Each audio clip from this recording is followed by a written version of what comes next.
जी बिस्मिल्लाहिर्रहमानिर्रहीम अस्सलामु अलैकुम। आज की जो हमारी वीडियो है वो जैसा कि आप लोगों को पता है MS वर्ल्ड के अंदर हम जो चीज़ें कर रहे हैं उसमें आज जो हमने जो चीज़ें करनी है वो पैराग्राफ है, बुलेट्स एंड नंबरिंग वगैरह है। इन चीज़ों के ऊपर हमने काम करना है। चलें हम अपनी स्क्रीन के ऊपर चलते हैं। तो इसमें जैसे ही हम MS वर्ल्ड को ओपन करते हैं, ओपन करने के बाद यहाँ पर मैं एक कमांड लिख लेता हूँ =, रैंड ब्रैकेट स्टार्ट और ब्रैकेट क्लोज, और दरमियान में मैंने यहाँ पर 5 पैराग्राफ डाल दिए हैं। अब यहाँ पर देखिए हमारे पास स्क्रीन के ऊपर जो है 5 पैराग्राफ आ चुके हैं। इसमें सबसे पहले नंबर पर मैं यहाँ से पूरे पैराग्राफ को मैं सिलेक्ट कर रहा हूँ। फिर उसके बाद अगर मैं इसके अंदर बुलेट्स डालना चाहता हूँ तो बुलेट्स डालने की जो शॉर्ट की है वो शॉर्ट की है Ctrl+Shift+L। Ctrl+Shift+L जैसे ही मैंने किया है तो ये तमाम पैराग्राफ्स के ऊपर क्या है, ये बुलेट्स आप लोगों को नज़र आ रहे हैं, ये बुलेट्स लग चुके हैं। ठीक है जी। इसी तरह अगर बुलेट्स के हमने डिज़ाइन वगैरह चेंज करने हैं तो यहाँ से जाकर हम बुलेट्स के डिज़ाइन वगैरह चेंज भी कर सकते हैं। तमाम पैराग्राफ्स को हम सिलेक्ट करेंगे और फिर उसके बाद यहाँ से बुलेट्स के स्टाइल हम चेंज कर सकते हैं। जो भी हमने स्टाइल लगाना हो वो लगा सकते हैं। इसी तरह बुलेट्स के अंदर अगर हमने नंबर्स लगाना हो तो यहाँ से जाकर नंबर्स के मुख्तलिफ पैटर्न हमारे पास अवेलेबल हैं, हम वो नंबर्स भी ऐड कर सकते हैं। तो इसी तरह हम अपने पैराग्राफ्स के अंदर बुलेट्स एंड नंबर डालने के लिए बुलेट्स एंड नंबरिंग के अंदर जाएंगे पैराग्राफ में से। फिर उसके बाद जो है हमारे पास, जैसे कि आप लोगों को ये नज़र आ रहा है, फिर उसके बाद हमारे पास है पैराग्राफ की अलाइनमेंट। पैराग्राफ के अलाइनमेंट का मतलब ये होता है कि हमने पैराग्राफ को जो है अलाइन करना है, यानी कि हमने राइट साइड पर अलाइन करना है, लेफ़्ट साइड पर अलाइन करना है, या सेंट्रलाइज करना है, या हमने क्या करना है। तो ये सारी चीज़ें जो है आप लोगों के साथ हम शेयर करते हैं अभी।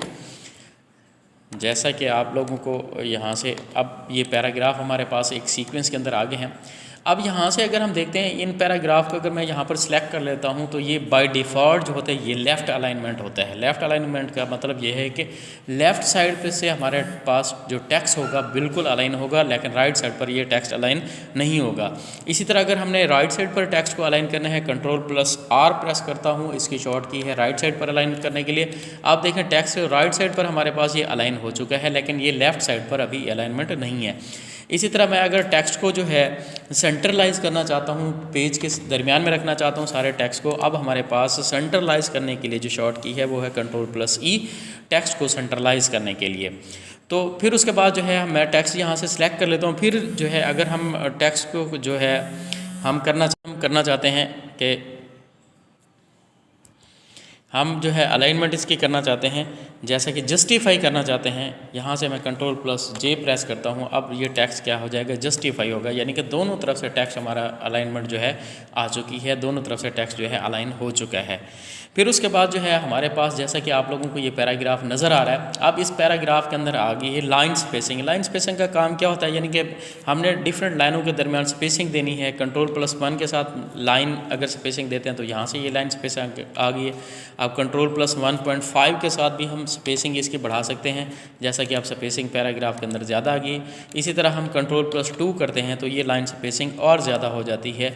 तो ये पैराग्राफ की लाइन के अंदर स्पेसिंग करने के लिए हम यहाँ से ये लाइन स्पेसिंग ऑप्शन के अंदर भी जा सकते हैं और यहाँ से शॉर्ट की हेल्प से भी कर सकते हैं।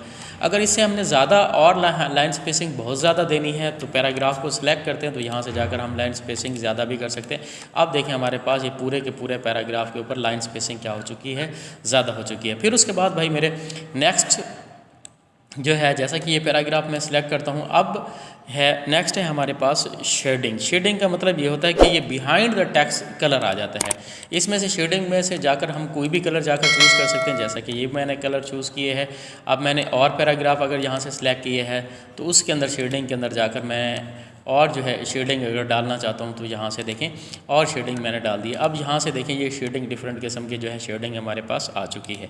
ये सिर्फ़ और सिर्फ शेडिंग जो होती है ये पैराग्राफ की बैक साइड पर ये आ जाते हैं। फिर उसके बाद भी हमारे पास नेक्स्ट इसी के अंदर पैराग्राफ में से जो है अगर हमने इसको बॉर्डर डालने हैं, बॉर्डर का मतलब होता है टॉप बॉर्डर, बिल्कुल पैराग्राफ के टॉप साइड पर बॉर्डर हो तो बॉटम साइड पर बॉर्डर डाल सकते हैं, नीचे डाल सकते हैं, राइट साइड पर, लेफ़्ट साइड पर, इन साइड और आउट साइड बॉर्डर भी डाल सकते हैं। तो यहाँ से हम अगर बॉर्डर डालना चाहते हैं, मैं इसको ऑल बॉर्डर के ऊपर अगर क्लिक करता हूँ तो ये पूरे जितने पैराग्राफ मैंने सेलेक्ट किए हुए थे उन तमाम के ऊपर क्या है बॉर्डर आ चुके हैं। फिर उसके बाद जो है नेक्स्ट उसके बाद है paragraph paragraph salting. Paragraph salting का मतलब ये है, जैसा कि ये पैराग्राफ हमारे पास हैं, हम इनको सॉल्ट करना चाहते हैं, असेंडिंग ऑर्डर करना चाहते हैं, डिसेंडिंग ऑर्डर करना चाहते हैं, तो फिर हम यहाँ पर सॉल्टिंग के अंदर जाएंगे।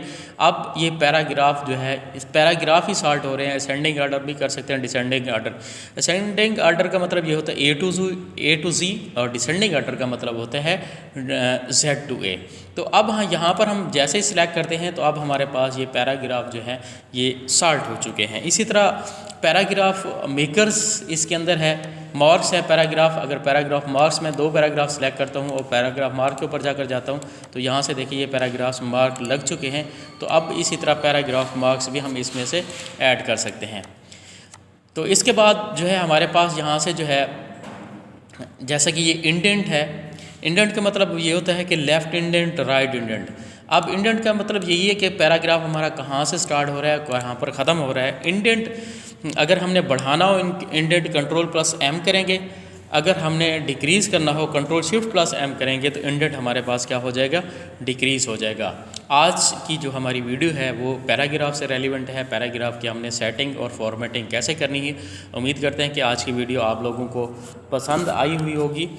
तो इंशाअल्लाह अगली वीडियो के साथ आप लोगों के साथ फिर मिलते हैं। आप लोगों से रिक्वेस्ट है कि आप लोग हमारे चैनल को सब्सक्राइब करें और हमारे चैनल को लाइक करें। थैंक यू, बहुत शुक्रिया, अल्लाह हाफ़िज़।